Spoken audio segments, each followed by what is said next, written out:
저희가 지난 며칠 동안 45년 만에 비상계엄이라는 말도 안 되는 헌정 질서가 파괴되는 현장을 목도했습니다. 군인권센터는 2017년 박근혜 탄핵 당시 기무사 조현천 사령관을 위수로 중심으로 쿠데타를 모의한 계엄 문건을 국민들에게 폭로한 바 있습니다. 그 이후 저는 국회 국방위원회 불려가서 괴담 문서, 기밀 문서를 폭로했다는 이유로 지금의 국민의힘 의원들로부터 공격을 받으며 여러 차례 고소를 당한 바도 있습니다.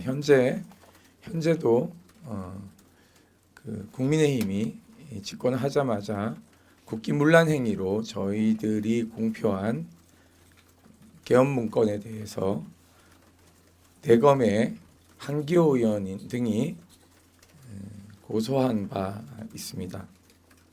그 계엄 문건 이 얘기하는 정황대로 국회를 해산시키고 국회의원을 체포하려고 했다는 것이 그 문건에서도 공개된 바 있고 현역 의원을 어떻게 체포하냐며 지금의 국민의힘이 괴담 문서라고 비난한 바 있습니다. 하지만 그 계엄 문건은 윤석열 정부를 들어서 실행되었고 제가 여러 방송에 나와서 핀셋 계엄을 할 것이다라는 얘기도 적중하게 맞았습니다. 여기서 말한 핀셋 계엄이라는 것은 국회의장과 부의장만 체포하면 국회의 기능이 마비되기 때문에 계엄을 해제할 수 없다라는 이야기를 한 바도 있습니다.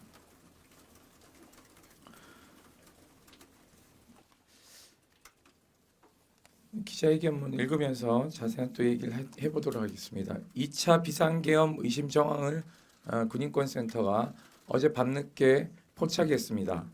복수의 육군부대 탄핵 표결 다음 날까지 지휘관 비상 소집 대기를 지시한 것으로 확인되고 있습니다. 육군에서 이상 징후가 제보되고 있다. 복수의 부대는 상급 부대 지침에 따라 12월 4일 오전 11시 또는 12시경 전 장병 출타 정상 시행 지침을 하달하면서 지휘관 중대장 이상은 12월 8일 일요일까지 지휘관 비상 소집이 있을 수 있으므로 휴가를 통제한다는 지침을 덧붙였다. 12월 8일은 국회 본회의에 윤석열 대통령 탄핵소추안이 표결될 것으로 예상된 12월 7일의 다음 날이다. 야당이 탄핵소추안을 12월 7일 오후 7시 본회의에서 처리하겠다는 뜻을 밝힌 것은 12월 4일 오전 10시 30분경이다. 일반 장병의 휴가는 허락하면서 지휘관 비상소집에 대비할 목적을 명시하여 지휘관들의 휴가를 통제하는 것은 매우 위험한 징후다. 비상소집 가능성을 열어두었기 때문이다. 군부대 휴가 인원은 정원이 정해져 있다. 일부 인원이 휴가를 갔다고 하여 비상소집과 출동이 불가능하지는 않다. 오히려 일반 장병 휴가까지 통제하여 외부에 소문이 돌 가능성이 높다. 그러나 지금과 같은 시국의 상황 발생 시 부대를 통솔해야 하는 중대장 이상 지휘관급 장교들을 지속 통제하는 것은 매우 이상한 일이다. 심지어 그 기한이 탄핵소추안 다음 날까지인 점은 의심의 소지가 충분하다. 이것뿐만이 아니다. 다른 복수의 부대는 휴가는 통제하지 않으나 영내 간부들의 외출을 통제하고 있다고 한다. 또 부대 출입 시 자동차 트렁크를 열어보고 거울로 차 내부를 샅샅이 수색하기도 한다고 한다. 평소 하지 않았는데 비상계엄 후 지금까지 유지되고 있는 조치라고 한다. 휴가를 갈 때에는 갑자기 상황이 발생할 수 있으니 대비하라라고 평소와 다른 출타 전 교육을 하는 부대들도 있다고 한다. 비상 상황을 유지하고 있는 것이다. 다만 공군은 이러한 상황을 유지하지 않고 있는 것으로 확인된다. 윤석열이 해군 출신의 합참의장을 배제하면서까지 육군 중심의 쿠데타를 도모했고 계엄사령관을 맡았던 육군 참모총장의 사의를 반려한 것까지 고려하면 이는 매우 이상한 지점이 아닐 수 없다. 군심이 흉흉한 상황에서 부대를 통제하고 지침을 내려왔다.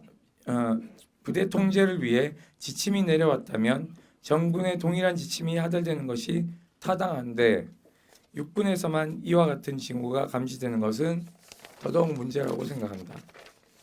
비상계엄이 해제되었음에도 불구하고 육군 부대들이 여전히 비상 상황을 유지하고 비상 소집 가능성을 열어두고 있는 것은 심각한 문제다. 2차 계엄의 가능성이 열려 있다는 뜻이기 때문이다. 국민의힘이 탄핵소추안에 반대하기로 당론을 정하면서 부결 가능성이 높아지고 있는 상황에서 탄핵이 부결될 시의 플랜을 세워두고 있는 것이 아닌지 의심스럽다. 탄핵이 부결되면 앞으로 내란 숙의 윤석열은 그대로 대통령직을 유지하게 된다.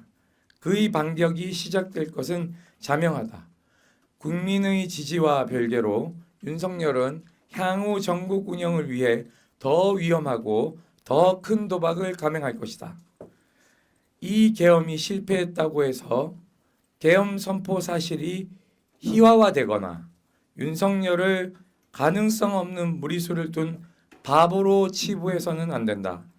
지금 물러나면 최고형 사형에 해당하는 내란 수괴가 되어 재판을 받을 일밖에 남지 않은 윤석열이지만 아직 그에겐 유효한 권력이 있다.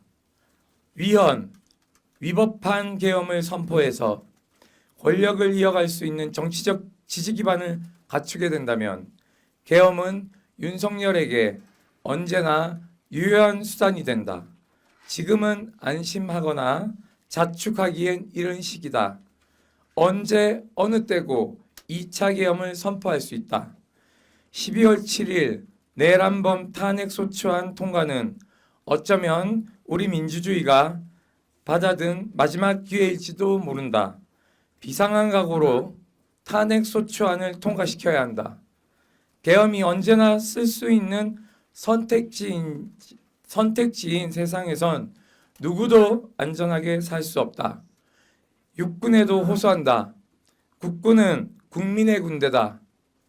혹여라도 이 나라를 불행한 세상으로 만드는 일에 동조해서는 안 된다. 지금 상황은 매우 비상상황. 지금 상황은 우리 입장에서는 헌정 질서가 파괴된 비상 상황이고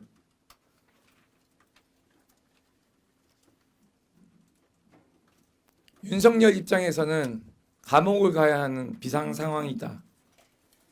육군은 정치 상황에 대비를 즉각 중단하고 본연의 임무에 충실하라. 국회 역시 관련한 실태를 엄중히 파악하고 만일의 사태에 대비해야 한다.